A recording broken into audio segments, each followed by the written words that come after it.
Alrighty, in this video we're going to go ahead and put together our player animations. We're not going to worry about how they're going to interact with each other.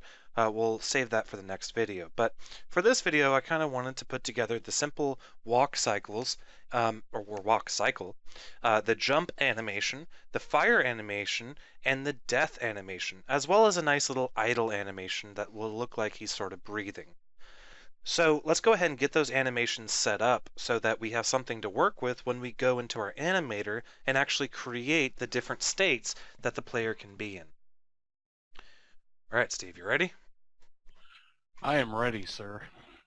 Awesome. So what I'm going to do is I'm going to take the player and I'm going to move him away from the level so that I can view him in isolation. It's just going to make him a little bit easier to animate. Now the first thing I'm going to do is I'm going to go into the animation window and I'm going to click Add Curve. And then I'm going to jump into the animations folder and create a player idle animation. Now the player idle animation is going to interact with his body. However, an easier way to add that curve that doesn't require us to go in here and select that thing that we want to animate is we can just make sure we're recording. We can scrub forward to about maybe 20 milliseconds. We can open up his body, and then we can just kind of, go ahead and move him forward and to the right. But when we move our body forward and to the right, I want the left eye, the right eye, the left eye white, and the right eye white to go with them. So I'm going to reorganize the way my player is laid out in the hierarchy. I'm going to go ahead and put the left eye white as a child to left eye, which will unfortunately break the prefab connection. And in that case, we're not going to do it. Psych. What I am, though, going to do is I am going to reorder it.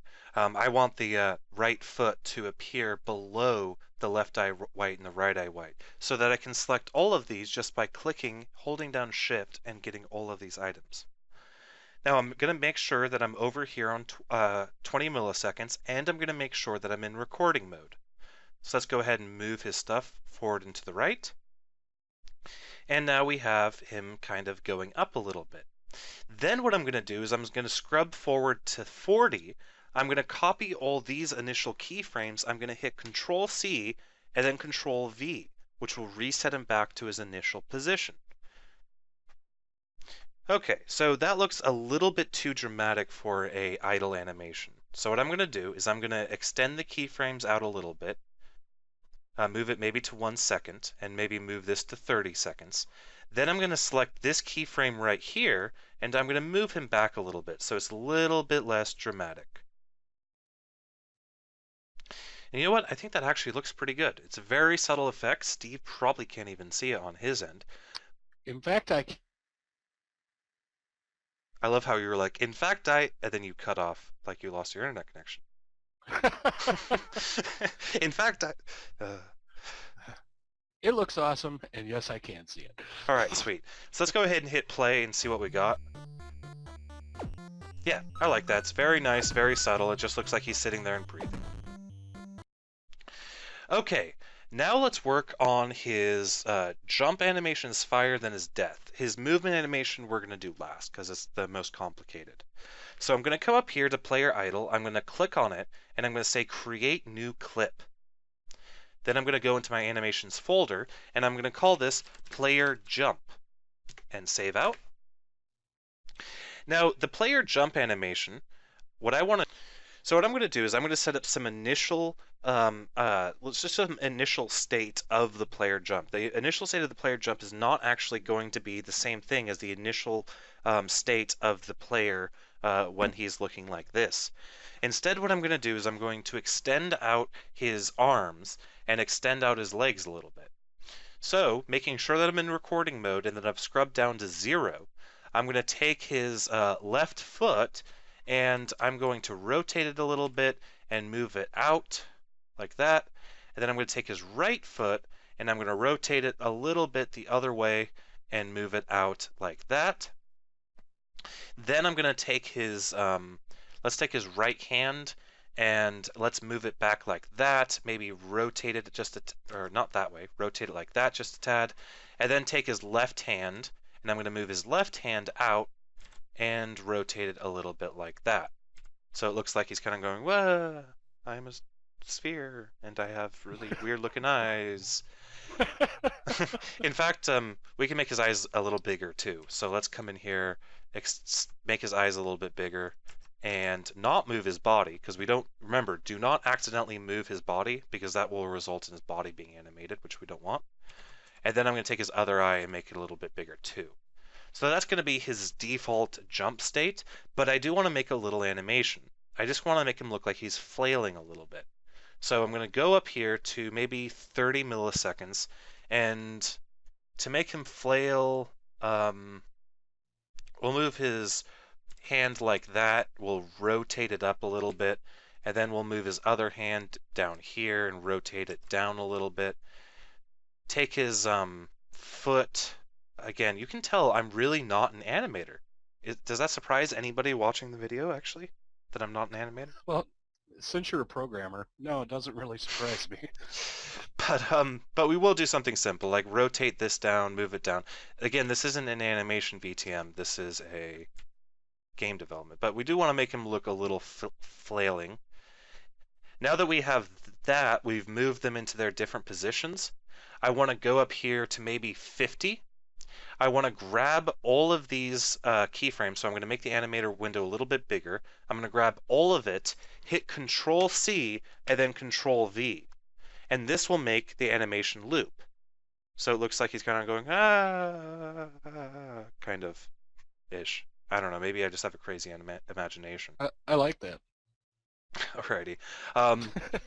No, I kind of had a superhero pose for you, and this is much funnier. So I am going to tighten up the keyframes just a tad so that they execute just a little bit faster. Again, I prefer doing that than setting the sample size. So now he looks like he's just moving his hands and his feet, and it actually looks really terrible. But again, this is definitely something that you guys can tweak a little bit more. The quality of this animation is not going to affect anything when we go into the animator and put his states together.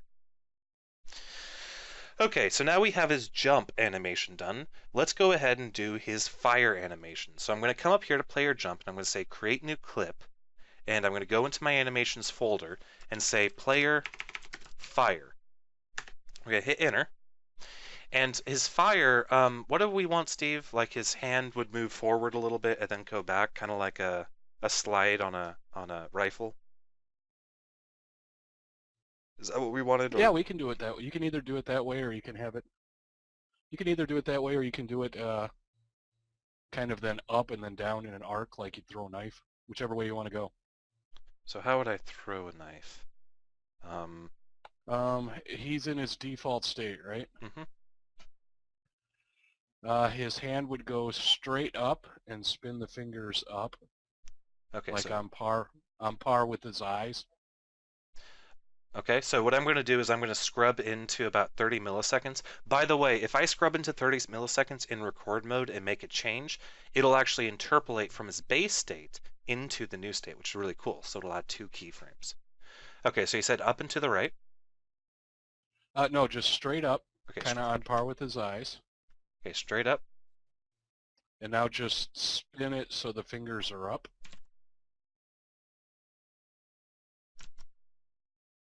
Okay. And then, well, we'd actually probably want to do this in like 3 or 4 keyframes to get a nice smooth arc, but for the sake of this, it's going to be so fast, I don't think we care. Then you can point the fingers, create a new set of keyframes. Okay. And then point the fingers straight forward or to the right. Okay. And stick the hand out in front of him a bit. Kind of on level with where it started.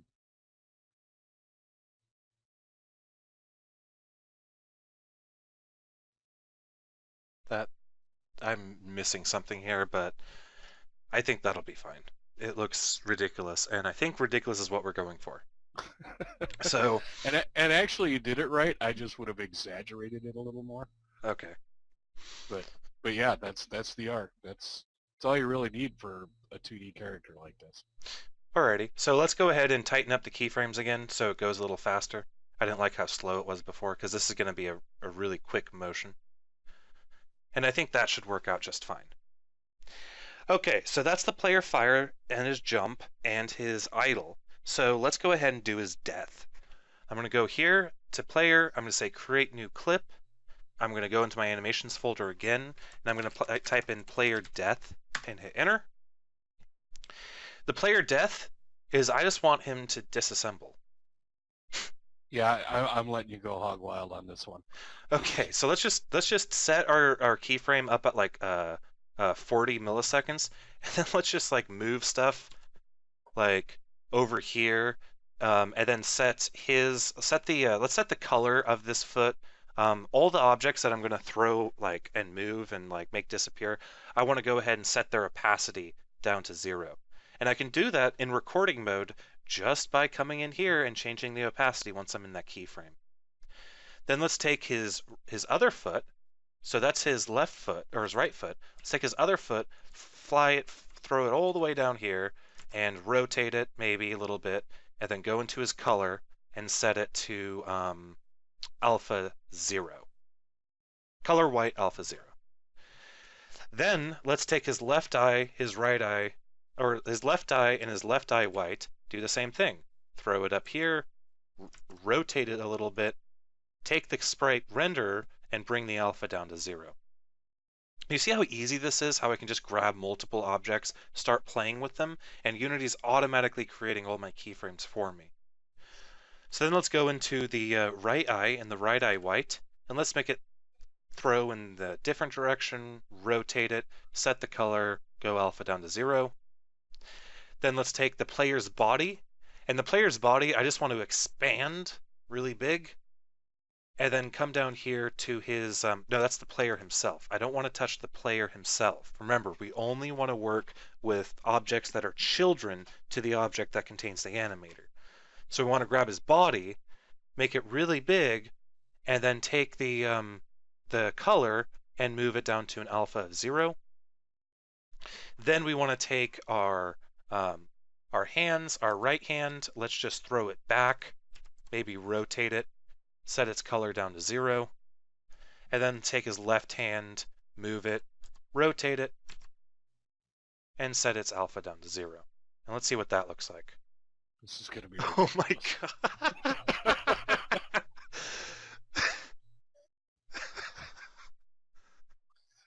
Does it look like we filled him up with helium until he exploded? Yeah, that's kind of exactly what it looks like. The only thing I'm not happy about is this foot right here is a little bit too far away. So I'm going to take it and I'm going to move it back a little bit. I love it. We can go ahead and make it a little bit faster too. I'm going to have to bring my animator, because we have so many curves, I'm going to have to make my animator pretty much the size of my screen just so I can select all these keyframes, and then I'm going to move it down to maybe 30 milliseconds. No, maybe a little bit. There we go. It should be pretty explosive. Okay, I think that should work. I got to tell you, at about 5 frames a second with bad latency, that's one of the funniest things I've seen in months.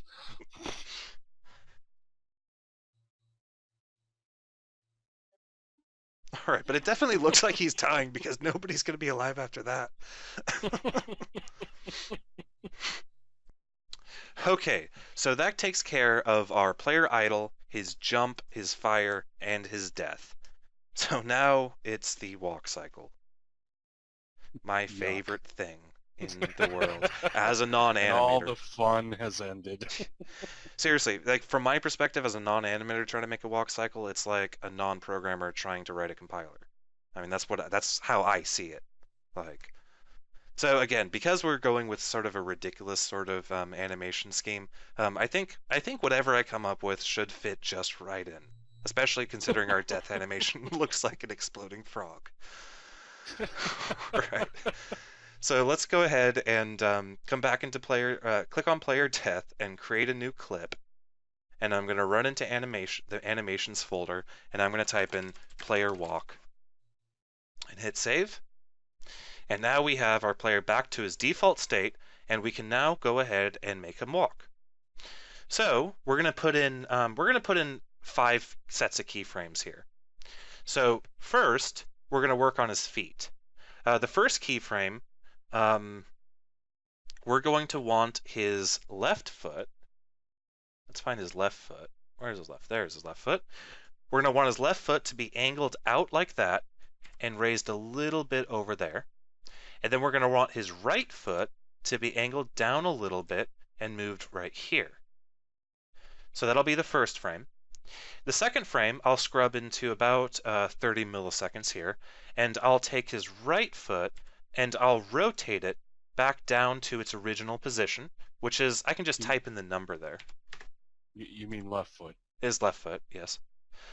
Then I'm going to move it down here. Yeah, I know, I'll probably get confused between left and right here quite a few times. Then I'll take his other foot, see what I did there?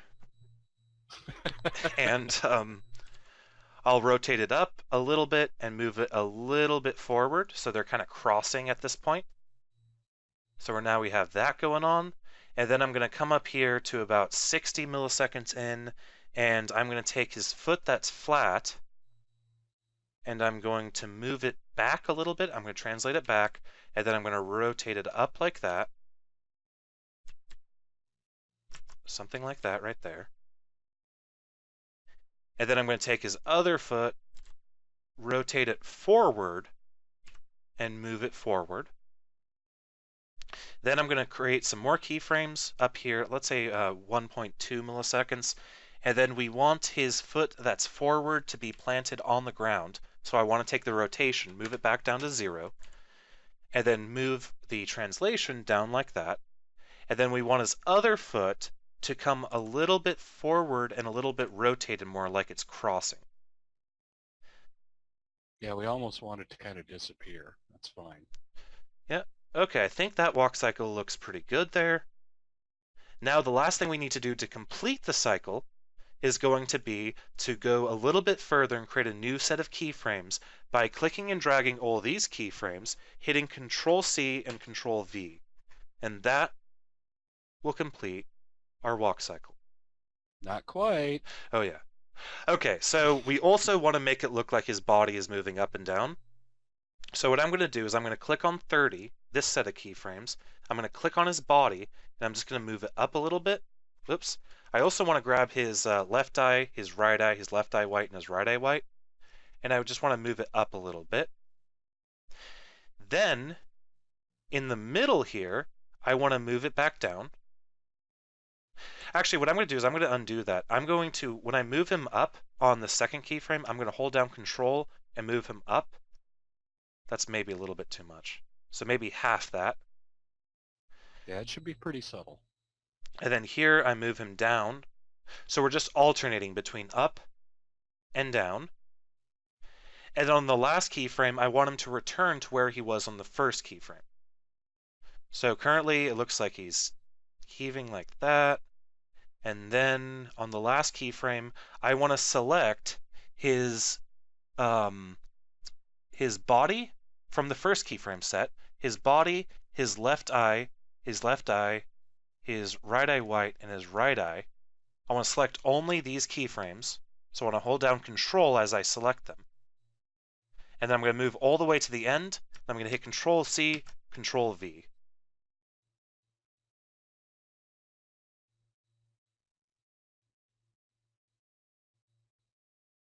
And that's the best walk. He's going to have like a 70s hipster walk, isn't he? Well, you know what? It's the best walk cycle that you're going to get out of a programmer. Yeah, and like we said, this is not an animation course, and in all reality, if we were really trying to do a good walk cycle, we would probably have 8 to 10 sets of keyframes. But for the purpose of just walking you through how Unity works, this will do just fine. Yeah, I mean, it's a pretty straightforward animation we have here, and it'll especially be able to demonstrate our blending and all of that fun stuff. I do want to make I want to take all these keyframes and I want to push them in a little bit because it looks like he's kind of dragging his foot at the beginning. It still looks like he's dragging his foot, but it's okay. All right, so Walk this way. yeah, so stuff and things. All right. All right, let's go through our animations. We have a player idle, which just looks like he's kind of dancing a little bit. Then we have our player jump, when she's flailing. That's like the worst thing ever. Then we have our player shoot, which he kind of looks like he's tossing a knife or something. And then we have our player death, the exploding frog. Then we have the player walk, which looks like that doesn't even look physically possible, but I think it demonstrates enough of the concepts that we were going for. There we go. Alrighty. So I think that pretty much wraps up our player as far as the individual animations that we want to add to him for this game. The next step is going to be going into our animator and actually creating the different transitions. Because of the way that this player is set up, the way that we have to set up his state transitions is going to be a little bit more complex than even the stars or the health packs. So let's go ahead and get that going, and we'll see you guys in the next video.